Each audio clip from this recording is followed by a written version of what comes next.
Hello friends, मेरा नाम किशन है और मेरे चैनल मेडी विद के में आपका स्वागत है। तो आज हम पेनिसिलिन ग्रुप के अमोक्सिसिलिन दवाई के बारे में पढ़ेंगे। अमोक्सिसिलिन मेडिसिन के बारे में पढ़ेंगे। तो चलिए स्टार्ट करते हैं। सबसे पहले देखेंगे मैकेनिज्म ऑफ एक्शन। ठीक है, एमोक्सिसिलिन का मैकेनिज्म ऑफ एक्शन देखेंगे। मैकेनिज्म ऑफ एक्शन जैसे हमने पिछले वीडियो में पढ़ा था कि एमोक्सिसिलिन क्या करता है, पेनिसिलिन ग्रुप का है, तो वो ग्राम पॉजिटिव और ग्राम नेगेटिव दोनों बैक्टीरिया को पेनेट्रेट करके उसके अंदर जा सकता है। उसके अंदर जाने के बाद inhibit the bacterial cell wall synthesis, bacteria के सेल वॉल जो सिंथेसिस होता है उसको क्या करता है, रोक देता है, इनहिबिट कर देता है। जिससे क्या होता है, बैक्टीरिया बैक्टीरियोसिडल हो जाता है। बैक्टीरियोसिडल का मतलब होता है किल द बैक्टीरिया, बैक्टीरिया मर जाता है। ठीक है, एक बैक्टीरियोस्टैटिक्स होता है। बैक्टीरियोस्टैटिक्स क्या करता है, ग्रोथ को सप्रेस करता है, किल नहीं कर पाता। लेकिन एमोक्सिसिलिन क्या करता है, बैक्टीरियोसिडल है, किल द बैक्टीरिया, बैक्टीरिया को मार देता है। ठीक है, नेक्स्ट आगे बढ़ते हैं, इसके डोज के बारे में पढ़ लेते हैं। डोज में इसके कैप्सूल फॉर्म में आता है जो 250 mg और 500 mg का होता है। टेबलेट फॉर्म में आता है जो 500 mg और 875 mg का होता है। ठीक है, एक पोटेशियम क्लेवेट करके कॉम्बिनेशन में आता है जो 625 mg का होता है। ठीक है, ओरल सस्पेंशन में देखेंगे तो 125 mg 5 ml में, 250 mg 5 ml में, 400 mg 5 ml में। तो ये ओरल सस्पेंशन में आ जाता है। इंजेक्शन पाउडर, पाउडर के रूप में जो आता है इसको घोल के लगाते हैं। उस इंजेक्शन को 250 mg का भी आता है, 500 mg का आता है, 1 ग्राम का आता है, 1.2 ग्राम का आता है और 1.5 ग्राम का भी आता है। उससे भी ज़्यादा का भी आता है, लेकिन इतने मोस्ट ऑफ यूज होने वाले हैं।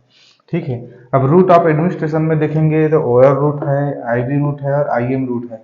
ठीक है, मोस्ट ये दोनों यूज होते हैं। आईएम बहुत रेयर कंडीशन में यूज होता है, जब आईवी और ओरल अवेलेबल नहीं रहता तो, या उस कंडीशन में जब ये आईवी नहीं लगा सकते तो आईएम लगा दो। ठीक है, अब आगे बढ़ते हैं। यूज इंडिकेशन, मतलब कौन कौन से कंडीशन में, कौन कौन सी बीमारी में ये एमोक्सिसिलिन का यूज होता है। तो सबसे पहले ear, nose and throat infection.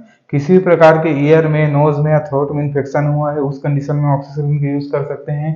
Genito urinary track infection, genito urinary track infection, genital track से रिलेटेड या यूरिनरी ट्रैक से रिलेटेड कोई भी समस्या है, ठीक है, इन्फेक्शन है, तो उसमें ऑक्सीसिलिन का यूज कर सकते हैं।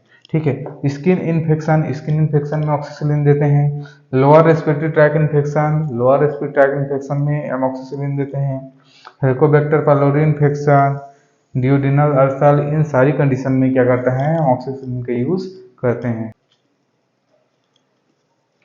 अब आगे बढ़ते हैं। कॉन्ट्रा इंडिकेशन, कॉन्ट्रा इंडिकेशन मतलब कौन कौन से कंडीशन में हमको एमोक्सिसिलिन नहीं देना चाहिए। तो एलर्जिक टू एमोक्सिसिलिन, अगर पेशेंट एमोक्सिसिलिन से एलर्जी है उनको, ठीक है, तो कभी भी उनको एमोक्सिसिलिन ना दें। ठीक है, अब आगे बढ़ते हैं। तो कुछ साइड इफेक्ट्स देख लेते हैं। कुछ साइड इफेक्ट्स में नॉर्मल जैसे डायरिया हो सकता है, हेडेक हो सकता है, नोजिया, उल्टी ऐसा लग सकता है या उल्टी हो सकता है। ठीक है, एनाफ्लेक्टिक, एनाफ्लेक्सिस, एनाफ्लेक्सिस मतलब कोई भी एलर्जिक रिएक्शन जिससे रैशेस निकलना, ये सारी चीज़ें हो सकती हैं।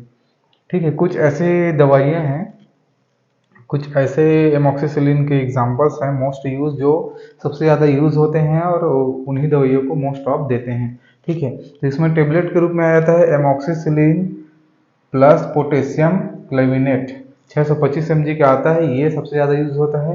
अगर ये यूज नहीं हुआ तो ओनली एमोक्सिसिलिन देते हैं जो 250 mg, 500 mg, ठीक है, 875 mg ये होता है। ठीक है, उसके बाद नेक्स्ट इंजेक्शन में देख लेते हैं। इंजेक्शन में ऑक्सीसिलिन सल्बेक्टम का एक कॉम्बिनेशन आता है, एक अमोक्सिसिलिन और पोटेशियम क्लेविनेट का भी एक कॉम्बिनेशन आता है। तो ये सारी एमोक्सिसिलिन के बारे में पूर्ण जानकारी हो गई। ठीक है, आप लोगों को वीडियो अच्छा लगा होगा तो वीडियो को लाइक एंड चैनल को सब्सक्राइब कर दीजिएगा। और आप लोगों को अगर कोई और चीज़ के बारे में जानना है या मेरे से कुछ छूट गया है तो वो कमेंट बॉक्स में बता दीजिएगा। Thank you.